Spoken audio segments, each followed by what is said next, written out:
Good morning, gang. Happy beginning of Independence Day weekend, Saturday morning. And I say beginning of Independence Day weekend because that's becoming a very, very important day. And we may have a second one to celebrate in the future. Our kids or grandkids may be celebrating July 4th and who knows, November 12th. I pick something, okay? The liberals are making no bones about their intent to destroy the country, to destroy the world, anything like that. It's no longer hidden in plain sight. It's now just in plain sight, okay? You know when the liberal media starts parading the platform, let's use that word, out there, they're not trying to hide it anymore, okay? So the Communist News Network, CNN, okay, did an interview yesterday with one of Biden's advisors, Brian Deese. I want you to watch this real quick. Sustainable. What do you say to those families who say, listen, we can't afford to pay $4.85 a gallon for months, if not years. This is just not sustainable. Well, what you heard from the president today was a clear articulation of the stakes. This is about the future of the liberal world order, and we have to stand firm. What do you think? How do you like that? Let's put it right out there. A liberal world order. Remember, we've all been called conspiracy theorists for how many years for saying the New World Order, the New World Order? Oh, gee, it's not the New World Order, it's the liberal world order. Yeah, okay. So this is what they are blatantly telling you, all right? Now, talking about gasoline, everything like that. So the potato in chief was asked by the New York Times how long it was fair to expect American drivers to pay for this crap, okay? I want you to watch this one. And how long is it fair to expect American drivers to continue to pay a premium because of this war? Let me hear this. The second part of the question was, would it bring down the price? Will it bring down prices? And the war has pushed prices up. They could go as high as $200 a barrel, some analysts think. How long is it fair to expect American drivers and drivers around the world to pay that premium for this war? As long as it takes. So now you know what Joe's priorities are, all right? To make sure we defend Ukraine, and to hell with the rest of the world, to hell with your household budget, a European's household budget, an Australian's household budget. Screw it. Ukraine is the most important place in the world. This has got to be saved. I mean, come on. We've already spent, 5 times, I think it is,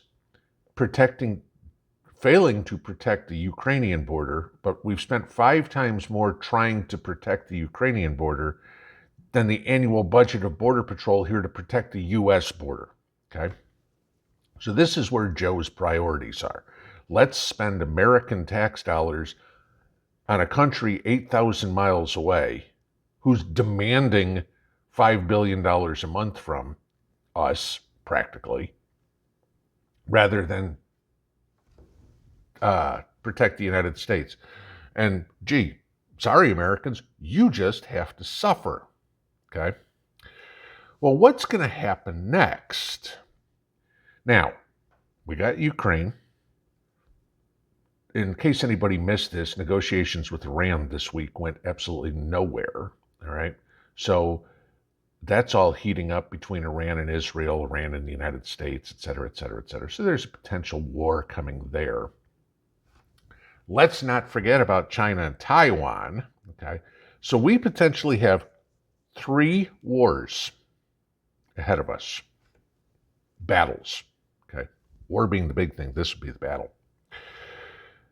Yeah, that's World War III. Well, here's the problem. every single branch of the military is struggling to meet its recruiting goals. The Army this week dropped the requirement for recruits to have a high school diploma or a GED.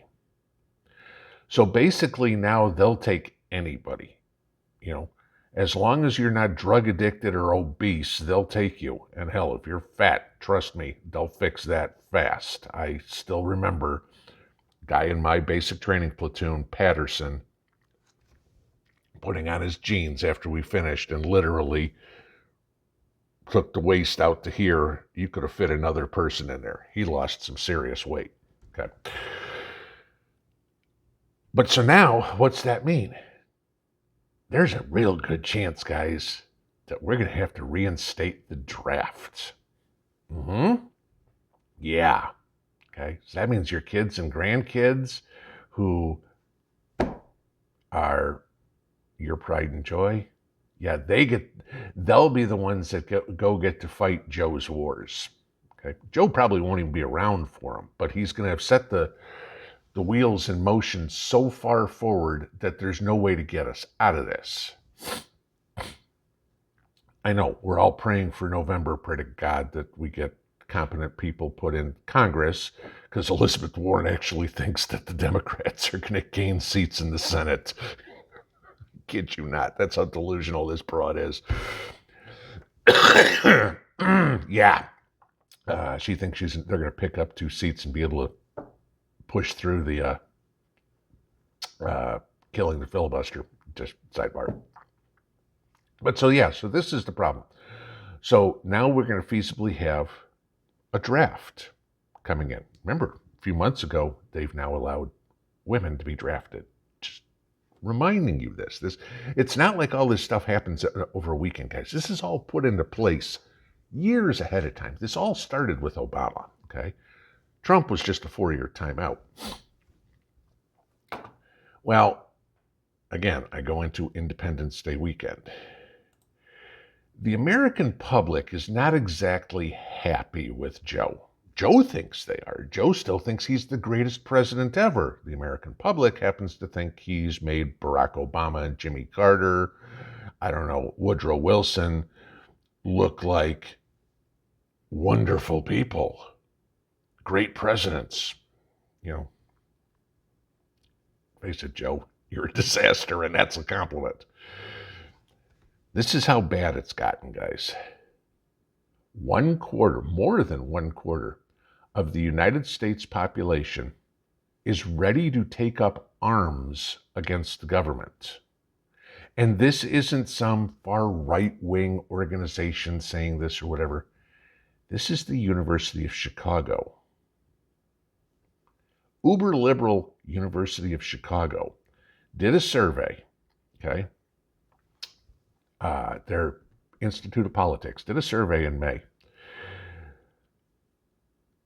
28% of the American public, both parties, think it's time for an armed insurrection against this government, okay?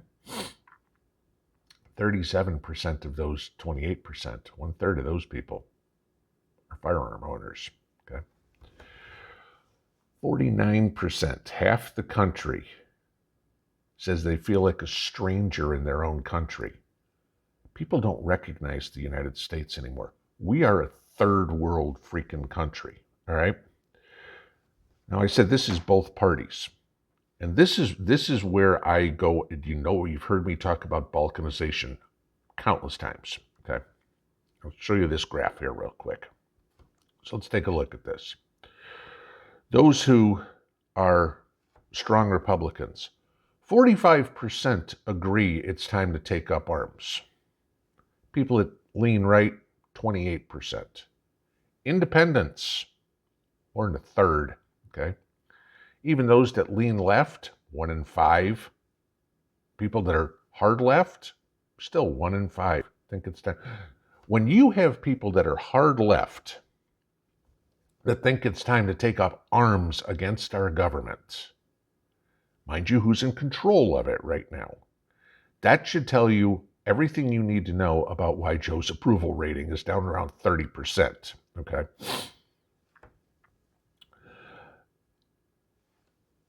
This is an issue. This is where we get into balkanization. DeSantis in Florida is tipping that way. Texas is on the ballot in November, guys, in case you didn't know. All right. There's going to be, let that pass. Let Texas come up and say, the people want to secede from the country. Watch how many other states start drafting resolution, and watch how fast this happens. I've told you before, there is no easy way for the country to break up. The country will break up. Congress is not going to say, oh, okay, go ahead, Texas, see ya. The only way the country breaks up is if our government completely collapses and there is bloodshed. You have a quarter of the people in the country who are ready for that. Remember, it only took 13%. I know everybody likes to say 3, but the actual number is 13.